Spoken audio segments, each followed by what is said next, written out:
Okay, इसका logic मैं आपको समझा देता हूँ। देखो, to reach a high floor we find climbing an inclined ladder easier as compare to a vertical ladder. अब ये कौन सी लैडर है आपकी? ये सीधी लैडर है, दिस इज वर्टिकल लैडर। ये वर्टिकल लैडर है ना आपकी। और ये कौन सी लैडर है आपकी? ये इंक्लाइंड लैडर है। करेक्ट। ये आपकी वर्टिकल लैडर है, ये आपकी इंक्लाइंड लैडर है, सही है। अब हो क्या रहा है यहाँ पे, आपको कंपेयर करना है कि इसमें हार्ड लगता है ऊपर जाना, इसमें इजी लगता है ऊपर जाना, और ऐसा क्यों। ओके, तो वो चीज़ों को हाईलाइट करते हैं। इसमें इजी लग रहा है और इसमें हार्ड लग रहा है। ए सॉरी, उल्टा लिख दिया मैंने। इसमें हार्ड लग रहा है, इसमें इजी लग रहा है, ऐसा क्यों? ओके, तो we find ladder easier inclined rather than vertical. Okay, तो फर्क समझा देता हूं मैं आपको। देखो, दोनों में तो काम करना पड़ रहा है, दोनों में तो काम करना पड़ रहा है। वर्क का फॉर्मूला क्या रहता है? Force into displacement. ये फॉर्मूला है, सही है। तो काम तो दोनों में करना पड़ रहा है आपको। W is equals to F into S. Correct. अब यहाँ पे जरा ध्यान से देखो, हो क्या रहा है। आपका जो वर्टिकल लैडर है ना, अब दोनों के केसेस में वर्क तो सेम है, क्योंकि फोर्स तो सेम लग रही है, डिस्प्लेसमेंट तो सेम है, लेकिन तो वर्क तो सेम है दोनों केसेस में। करेक्ट। लेकिन लेकिन हो क्या रहा है, आपका जो वर्टिकल वाला केस है उसमें जो ना एस का वैल्यू कैसा हो रहा है, कम हो रहा है। तो जिसकी वजह से फोर्स का वैल्यू क्या हो जाता है, बढ़ जाता है। उन दोनों में अपोजिट रिलेशन है। अगर आपका डिस्प्लेसमेंट कम हो रहा है तो दैट मीन्स आपको फोर्स ज्यादा लग रहा है यहाँ पे, है ना। फोर्स ज्यादा लग रहा है ना, क्योंकि ज्यादा फोर्स लगाने के बाद आप कहीं जाके ऊपर चढ़ रहे हो।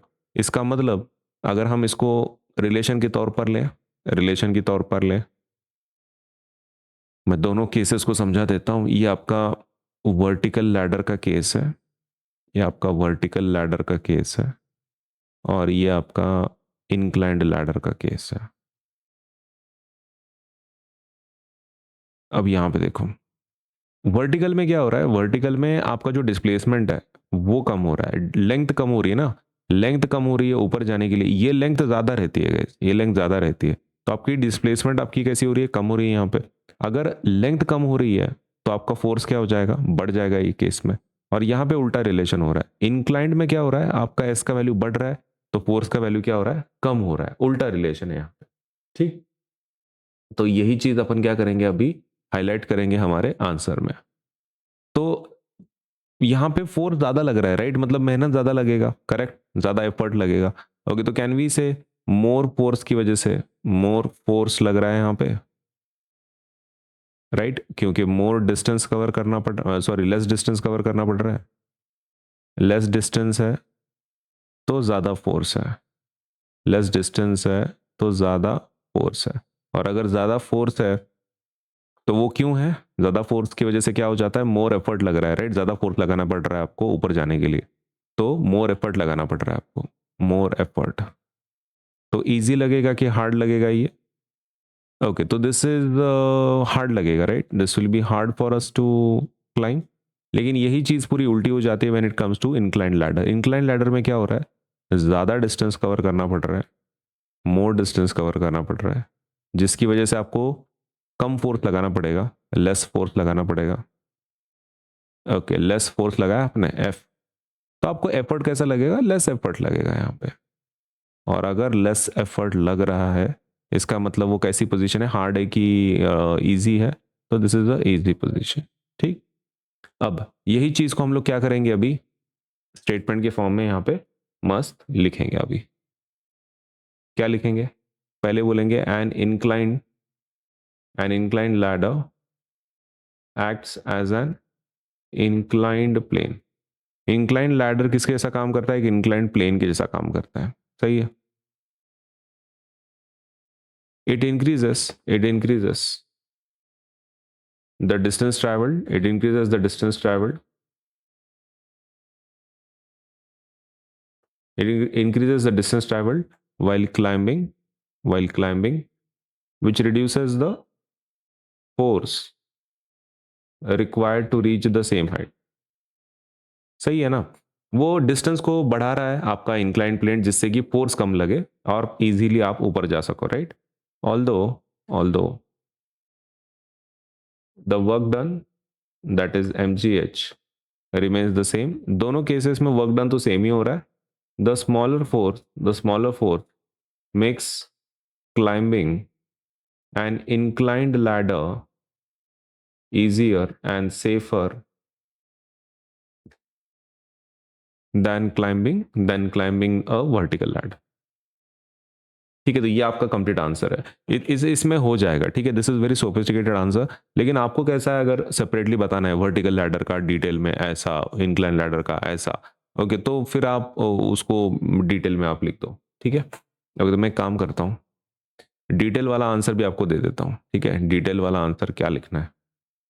ओके, तो डिटेल वाला ये ऑप्शनल है, आपको लिखना है तो लिखो, नहीं तो मत लिखो.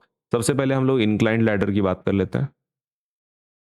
ओके, तो इंक्लाइन लैडर में क्या हो रहा है, मोर डिस्टेंस कवर्ड, है ना. यही पॉइंट्स को हम लोग खाली लिख देंगे. कौन से, ये वाले पॉइंट्स को खाली मेंशन करेंगे यहाँ पे. ओके, तो मोर डिस्टेंस कवर्ड कौन सा, एस.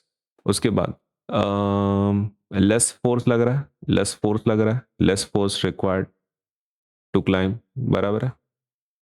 फिर सी पॉइंट क्या है तुम्हारा. अच्छा, एक काम करते हैं यार, इसको ना, हाँ ये ठीक रहेगा. कैसा, 2-3 पॉइंट्स में फिर आपको समझ में आएगा. हाँ, लेस फोर्स रिक्वायर्ड. ओके, तो लेस एफर्ट लग रहा है, लेस एफर्ट रिक्वायर्ड. फोर्स कम है तो लेस एफर्ट रिक्वायर्ड. तो इजी है कि डिफिकल्ट है, फिर ये इजी है कि डिफिकल्ट है. तो this is easy to climb, है ना, इजी टू क्लाइम.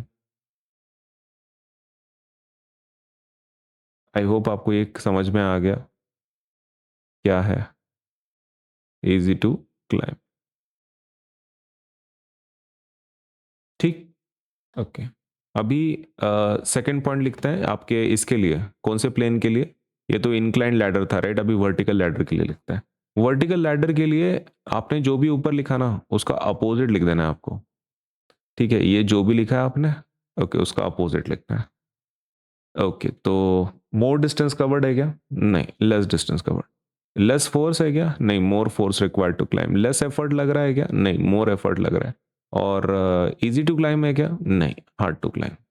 अब बस हो गया, इतना इज सफिशिएंट. ठीक है, इतना सफिशिएंट है. तो इतना अब अगर आप एग्जाम में लिखते हैं तो आपको डिटेल्स अगर चाहिए तो वैसा डिटेल्स के साथ आप लिख सकते हैं, नहीं तो ऊपर वाला जो पार्ट है ना, उतना भी सफिशिएंट है फॉर द एग्जामिनेशन. कौन सा पार्ट, ये वाला पार्ट, दिस इज सफिशिएंट. लेकिन अगर आपको डिटेल्स लिखने हैं तो आप ऐसा लिख सकते हैं.